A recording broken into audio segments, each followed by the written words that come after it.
बिस्मिल्लाहिर्रहमानिर्रहीम। अस्सलाम वालेकुम दोस्तों, कैसे हैं आप सब लोग। उम्मीद है खैरियत से होंगे। जी दोस्तों, आप लोग देख रहे हैं मेरे यूट्यूब चैनल जवाब दो विद नईम अहमद। दोस्तों, बड़ी बड़ी खबरें हैं आज, बहुत बड़ी बड़ी खबरें। एक बहुत बड़ा इस्तीफा आया है, किसका इस्तीफा है उस पर बात करेंगे।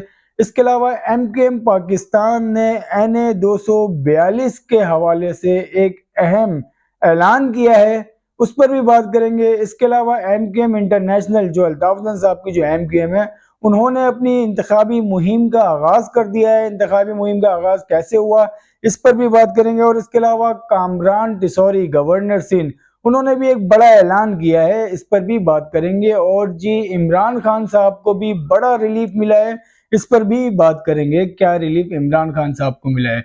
तो जी प्रोग्राम शुरू करने से पहले हमेशा की तरह मेरी आप लोगों से एक छोटी सी गुजारिश है, अगर आप लोगों ने मेरे चैनल को सब्सक्राइब नहीं किया तो चैनल लाजमी सब्सक्राइब कर लें।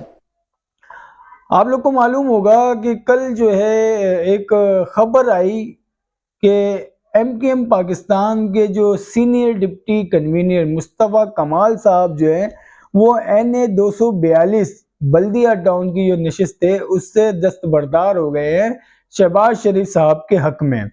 उसके बाद ये खबर जो है तमाम न्यूज़ चैनल्स पे चली है, तमाम टीवी चैनल्स जो हैं सब ने इस खबर को दिखाया और बताया कि मुस्तफ़ा कमाल साहब जो है वो दस्तबरदार हो गए। ये कल तक की खबर है। उसके बाद फिर आज सुबह जो है, आज फिर समा न्यूज के ऊपर बताया जाता है एनए 242 से मुस्तफ़ा कमाल साहब शहबाज शरीफ साहब के हक में दस्तबरदार हो गए और वो अब इस हल्के से इलेक्शन नहीं लड़ेंगे। सीट एडजस्टमेंट के नाम पर ये सारे मामलात हुए हैं। तो आज सुबह फिर बोल चैनल ने भी इस खबर को चलाया, समा न्यूज ने भी चलाया। उसके बाद जो है, जो एमकेएम पाकिस्तान के सरबराह है, जो कन्वीनर है एमकेएम पाकिस्तान के, खालिद मकबूल सिद्दीकी साहब, खालिद मकबूल सिद्दीकी साहब का एक बड़ा बयान आया। खालिद मकबूल सिद्दीकी साहब कहते हैं कराची के हल्का एनए 242 में सीट एडजस्टमेंट के हवाले से चलने वाली खबरों में कोई सदाकत नहीं।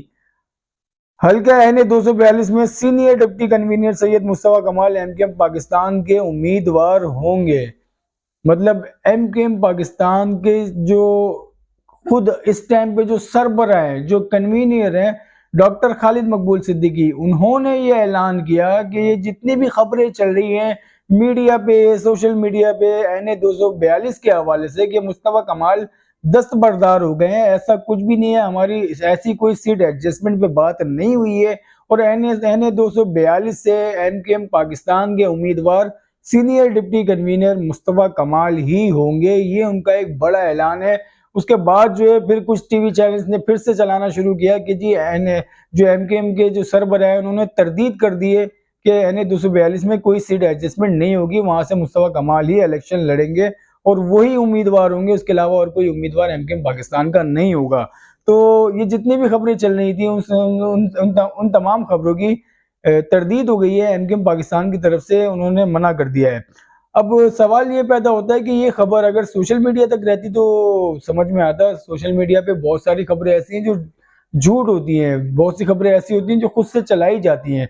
लेकिन ये जो इंटरनेशनल मीडिया है, कराची के, पाकिस्तान के जो नेशनल मीडियाज हैं, जैसे कि समा न्यूज़ हो गया, बोल हो गया, ARY हो गया, इन चैनल्स पे इस खबर का चल जाना कि मुस्तफ़ा कमाल साहब जो हैं वो शहबाज शरीफ के हक में दस्तबरदार हो गए हैं, तो फिर ये चैनल्स में ये खबर किसने चलवाई, इसका पता भी लगाना एमकेएम का पूरा पूरा काम बनता है कि एमकेएम पाकिस्तान जो है इसका पता लगाए कि ये चैनल्स पे ये खबर किसने चलवाई है कि मुस्तफ़ा कमाल साहब जो है वो दस्तबरदार हो गए। सिर्फ ऐलान किया है खालिद मकबूल सिद्दीकी ने कि उम्मीदवार जो है वो मुस्तफ़ा कमाल होंगे। अब बात कर लेते हैं जी, एक बहुत बड़ा इस्तीफा है और ये वो इस्तीफा है जिसके बारे में कहा जाता है कि ये इनके साथ जो कुछ हो रहा है ये सही हो रहा है। इस्तीफा है जी एक सुप्रीम कोर्ट के एक जज हैं मज़ाहिर अली नकवी। मज़ाहिर अली नकवी 2015 में लाहौर हाई कोर्ट के जज हुआ करते थे और ये मज़ाहिर अली नकवी वही जज हैं जिन्होंने बानी एमकेएम जनाब अल्ताफ हुसैन साहब के ऊपर 6 माह की पाबंदी लगाई थी और ये वही पाबंदी है जो अब तक चल रही है। तो ये जज साहब जो है मज़ाहिर अली नकवी साहब, इन्होंने आज इस्तीफा दे दिया है। और इनका इस्तीफा इन्होंने दिया क्यों है इस पर बात करेंगे। और उनकी एक तफसीली रिपोर्ट जो है, जो इन्होंने अपने इस्तीफे में लिखा है, उसके भी बारे में मैं आपको पढ़ के बता देता हूँ कि इन्होंने अपने इस्तीफे में लिखा क्या है। जो एक तफसीली रिपोर्ट है इस्तीफे के हवाले से वो क्या है, सुप्रीम कोर्ट से एक बड़ी खबर, सुप्रीम कोर्ट के जज जस्टिस मज़ाहिर नकवी मुस्तफी हो गए, इस्तीफा सदर को भिजवा दिया। तफसीलात के मुताबिक अदालत उज़्मा के जज जस्टिस मज़ाहिर नकवी ने अपने ओहदे से इस्तीफा दे दिया। उन्होंने अपना इस्तीफा सदर मुमलिकत को भिजवा दिया। जस्टिस मज़ाहिर नकवी ने अपने इस्तीफे में मौक़िफ़ इख्तियार किया है कि बतौर जज हाई कोर्ट और सुप्रीम कोर्ट में तैनाती एजाज से कम नहीं, लेकिन मौजूदा हालात में वो अपने फ़राइज़ सर अंजाम नहीं दे सकते। ये मौजूदा हालात क्या हैं वो मैं अभी आपको बताता हूँ, पहले ये रिपोर्ट बता देता हूँ। इसलिए अपने इस्तीफे से मुस्ताफ़ी और अपने ओहदे से मुस्ताफ़ी हो रहे हैं। और वाज़ेह रहे, जस्टिस मज़ाहिर नकवी के खिलाफ सुप्रीम जुडिशल काउंसिल में कार्रवाई चल रही है और उन्हें शोकाज नोटिस भी जारी किया गया था, जिसका उन्होंने जवाब दिया था। ताहम इनकी सुप्रीम जुडिशल काउंसिल की कार्रवाई रोकने के हवाले से दरखास्त गुज़िश्ता रोज सुप्रीम कोर्ट ने मुस्तरद कर दी थी। अब ये जो फरमा रहे हैं ना मज़ाहिर अली नकवी साहब के जो अभी जो हालात हैं, उन हालात में ये काम नहीं कर सकते। वो हालात ये हैं कि इनके ऊपर जो है बड़े संगीन किस्म के इल्ज़ामात हैं करप्शन के हवाले से और लेन देन के हवाले से। इनकी एक वीडियो एक ऑडियो जो है, इनकी वीडियो नहीं सॉरी इनकी एक ऑडियो जो है वो लीक हुई थी, जिसमें कुछ ट्रक का जिक्र हो रहा था कि आप जो है अपना काम करें और आपके पास ये ट्रक पहुंच जाएगा। ये ट्रक बड़ा मशहूर हुआ था, ट्रक के बारे में बड़ी आवाजें आने शुरू हुई थी और ये ट्रक जो है बड़ा वायरल भी हुआ था। और मज़ाहिर नकवी साहब के जब ये ट्रक वाली वीडियो ऑडियो इनकी लीक होती है, इसके बाद जो इनके घेरा तंग किया जाता है, उसके बाद इनका सुप्रीम जुडिशल काउंसिल बनाया जाता है, फिर उसकी मुखालफत भी करते हैं कि ऐसा नहीं है वैसा नहीं है। तो मतलब फिर लोगों ने ये सब जब इनके साथ होना शुरू हुआ तो फिर लोगों को याद आई कि ये वही जज है जिसने बानी एमकेएम अल्ताफ हुसैन के ऊपर जो है वो पाबंदी लगाई थी। और इनके साथ ये जो कुछ भी हो रहा है ये इनके साथ मकाफात अमल हो रहा है। तो ये जो कह रहे हैं साहब के मौजूदा हालात में ये अपना जो इनका काम है उसको कंटिन्यू नहीं रख सकते, इस वजह से इस्तीफा दे रहे हैं। तो जो मौजूदा हालात वो ये हैं कि इनके खिलाफ जो है इंक्वायरियां हो रही हैं, तो ये उससे तंग आ गए हैं। इनके असासों के खिलाफ जो है इंक्वायरियां हो रही हैं, जो इनके पास ट्रक जाया करते थे उसके ऊपर जो है इंक्वायरियां हो रही हैं। तो उस इंक्वायरी से ये तंग आ गए, तो इन्होंने कह दिया कि मैं मुस्ताफी हो रहा हूँ। तो अब समझ से बाहर है इनका इस्तीफा कैसे मंजूर कर लिया जाता है। इस बंदे को तो शोकास नोटिस जारी हुआ है, ये इतना करप्ट बंदा है और इसका इस्तीफा आ जाता है। ये खुद भाग रहे हैं, जो दूसरों के बारे में बोलते थे भाग गया, लंदन चला गया, फला जगह चला गया, वो खुद आज भागते फिर रहे हैं। वो खुद जो है सामना नहीं कर पा रहे अपने ही केसों से। और ये जज हैं, बड़ी बात ये है, और सुप्रीम कोर्ट के जज हैं। अब सुप्रीम कोर्ट के ये तो सुप्रीम कोर्ट की खबर हो गई। अब बात कर लेते हैं थोड़ी सी इमरान खान साहब के हवाले से। इमरान खान साहब को बड़ा रिलीफ मिला है और बड़ा रिलीफ मिला है इमरान खान को पेशावर हाई कोर्ट से। जो बल्ले का उनका जो इंतखाबी निशान है बल्ला, आज उनको वापस दे दिया गया है। बल्ले का निशान इमरान खान को वापस मिल गया है। और जी अब बात कर लेते हैं, गवर्नर सिंह कामरान टिसौरी ने एक बड़ा ऐलान किया है। गवर्नर सिंह कामरान टिसौरी को फरमाते हैं, कराची में डकैती की वारदात का शिकार शहरियों को मुफ्त मोटरसाइकिल और मोबाइल फोन देने का ऐलान करता हूं। गवर्नर हाउस में एक तकरीब के दौरान कामरान टिसौरी ने कहा कि शहरी एफआईआर दिखाएं और वारदात में छीनी गई मोटरसाइकिल या मोबाइल फोन के बदले नई बाइक और मोबाइल फोन गवर्नर हाउस से ले जाएं। ये एक बड़ा ऐलान है। गवर्नर सिंह कामरान टिसौरी साहब ने कहा है, अगर आपका मोबाइल छिनता है, आपकी मोटरसाइकिल छिनती है, आप उसकी एफआईआर कटवाएं। एफआईआर जो है आप लाके फिर गवर्नर हाउस लेकर आए और वहां पर अपनी एफआईआर दिखाएं कि आपका फला मोबाइल था या आपकी फला मोटरसाइकिल थी, वो आपकी स्नैच हो गई है, तो आपको गवर्नर हाउस से नई मोटरसाइकिल मिल जाएगी। अच्छी बात है, एक अच्छा कदम है गवर्नर सिंह कामरान टिसौरी की तरफ से। अच्छा, एक और बात कर लेते हैं इमरान खान के हवाले से। आप लोग को पता होगा कि इमरान खान के जो पीटीआई के कहा जा रहा था कि 90% जो है वो लोगों के कागजात नामजदगी जो है जो उम्मीदवार थे उनकी मुस्तरद कर दिए गए 90%।